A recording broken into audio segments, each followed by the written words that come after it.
orang dah tak malu buat dosa, bahkan bangga, bahkan boleh buat proposal marriage ala-ala barat. Nampak tak rantaian tu? Bila dia buat konsert, dia akan ada rantaian dosa tau lepas-lepas tu.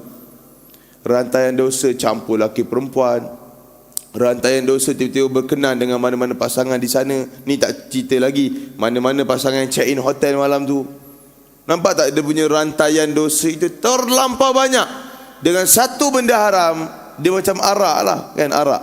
Bila minum arak, banyak dosa lain kita akan buat. Samalah macam benda ni.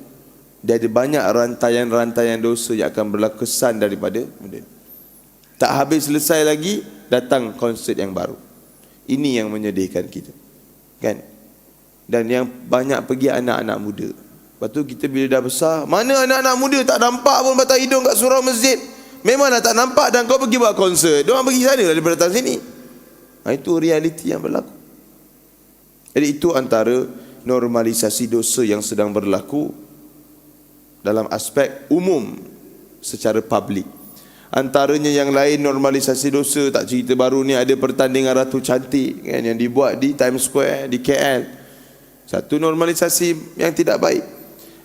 Dalam perfilman dah mula babak-babak scene, adegan-adegan babak bercumbu-cumbuan. Filem Melayu ni dah mula cium-ciuman mulut ke mulut. Dan dia letaklah kain kat tengah. Patut syariah sikit lah kot. Nak bagi tahu dah mula dah adegan-adegan lucah dalam filem-filem orang Melayu kita.